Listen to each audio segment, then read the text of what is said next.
Aujourd'hui, en fait, j'aimerais rendre hommage à une personne qui nous a quittés ce vendredi. Cette personne, c'est Mohamed Ali.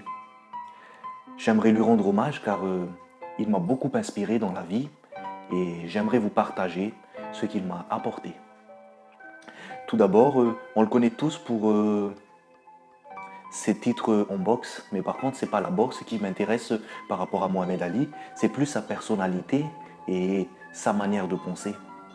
On le connaît tous par son arrogance, son franc-parler, ses trash talk lorsqu'il annonçait devant tout le monde qu'il allait gagner lors de son premier combat, ou sa plus célèbre phrase, je pense, je suis le plus grand et je l'ai dit bien avant même de savoir que je ne l'étais. Ou encore, si tu rêves un jour de me battre, tu ferais mieux de te relever, tu ferais mieux de te réveiller et de venir t'excuser. Et on lui a demandé en fait dans un interview pourquoi il faisait ça, pourquoi il criait par tous les toits qu'il allait gagner, alors que à son premier combat, il était parti perdant. Et en fait, il disait que il avait peur, il avait très très peur. Mais lorsqu'il faisait ça, en fait, il se persuadait qu'il était vraiment le meilleur et qu'il allait vraiment gagner. Il le disait à tout le monde. Et une fois sur le ring, il n'avait pas d'autre choix que de gagner. Et qu'est-ce qui s'est passé? Eh bien, il a gagné. Ensuite, au fur et à mesure qu'il a évolué, vous savez sûrement qu'il avait fait de la prison parce qu'il a refusé d'aller se battre au Vietnam. Il avait dit, les Vietcong ne m'ont rien fait. Pourquoi j'irais aller me battre contre eux? Et ça aussi, c'est une mentalité à avoir dans la vie. Fais ce qui te paraît le plus juste et ne vis pas une vie que les gens t'imposent. Vis la vie que tu aimerais vivre. Et du coup, il a préféré aller en prison plutôt que d'aller se battre au Vietnam. Et ça, c'est une mentalité... Ça, c'est pas tout le monde qui a cette mentalité de savoir dire non lorsqu'on n'aime pas et de faire seulement ce que l'on aime. Après, il avait aussi dit, si tu as la même vision de la vie à 50 ans, comme ta vision de la vie à 20 ans, forcément, tu as perdu 30 ans de ta vie. Et en fait, ce qu'il aimerait dire par là, c'est que au fur et à mesure que l'on vieillira, on aura à faire des choix, on aura à traverser des obstacles, des épreuves. Mais lorsque on fait quelque chose et que l'on échoue, et si on persiste à refaire cette même chose, forcément, on aura toujours ce que l'on a toujours obtenu. Et donc, ce qu'il veut dire, c'est que lorsque vous faites quelque chose, que vous n'y arrivez pas avec cette façon de faire, essayez de trouver une autre solution. Comme on dit, si le plan A ne marche pas, il y a encore 25 lettres de l'alphabet. Après, Mohamed Ali a dit « Rendre service aux autres, c'est le loyer que l'on paye pour notre présence sur cette terre. » Et ça, c'est ma meilleure phrase, c'est la phrase la plus inspirante que j'ai recueillie de lui. C'est pourquoi j'aime bien aider les gens. C'est parce que, en fait, si vous voulez, lorsque vous réussissez quelque chose dans la vie, vous avez ce sentiment de satisfaction. Vous êtes heureux parce que vous avez réussi quelque chose. Mais essayez un peu d'aider quelqu'un et sans que cette personne ne puisse forcément vous le rendre un jour. Lorsque vous l'aidez, vous serez heureux lorsque vous verrez son visage sourire.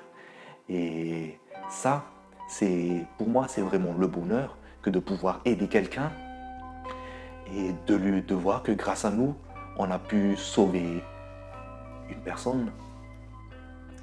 Après, Mohamed Ali a dit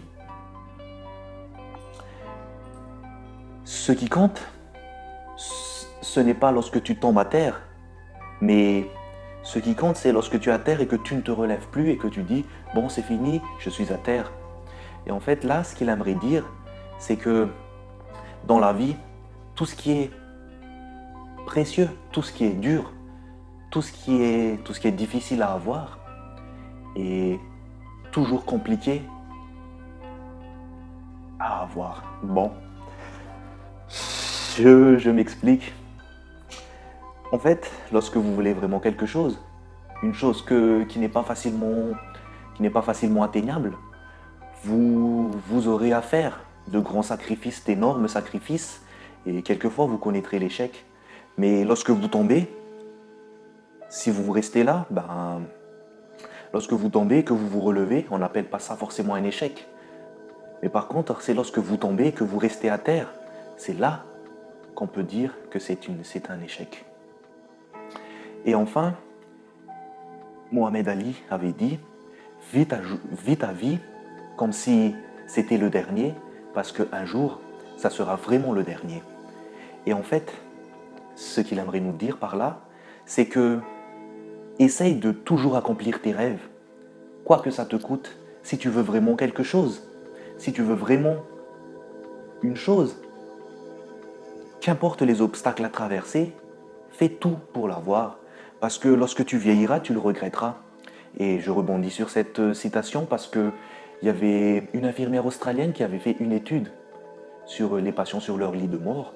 Le livre s'appelle Le top 5 des regrets des patients sur leur lit de mort, mais bien sûr en version anglaise. Et qu'est-ce qui revenait souvent? Ce qui revenait souvent en fait, c'est j'ai regretté d'avoir vécu une vie qui ne me plaisait pas, une vie que l'on m'avait imposée et non la vie que moi je voulais vivre. Et lorsqu'il disait vis ta vie comme si c'était la dernière, il ne veut pas forcément dire ne te casse pas la tête à aller travailler, ne te casse pas la tête à réussir cela parce que demain tu vas peut-être mourir. Non. Ce qu'il veut dire par là, c'est lorsque tu as vraiment un désir, tu veux vraiment quelque chose dans la vie, tu fonces pour l'avoir. Qu'importe le prix que ça va te coûter, car lorsque tu vieilliras, forcément, tu le regretteras si tu ne l'avais pas fait. Et franchement, vaut mieux échouer, mais au moins essayer, parce que au moins quand tu vieilliras, tu te diras, bon, j'avais essayé, j'ai tout fait, j'ai fait tout mon possible pour le réaliser, mais j'ai pas réussi, plutôt que de se dire, et si seulement, lorsque j'étais jeune, j'ai pu réussir à faire cela ou cela. C'est pour ça, par exemple, que moi, dans la musculation, tant que je peux encore le faire, j'essaie de faire tout mon possible pour atteindre mon idéal physique, tout simplement car j'aimerais, avant de vieillir, voir la beauté de mon corps. Car plus tard, forcément, quand on vieillira, on aura moins le temps lorsqu'on aura des femmes, des enfants, voire même des petits-enfants. Nos priorités vont changer. C'est pourquoi, tant qu'on peut encore le faire, faisons-le.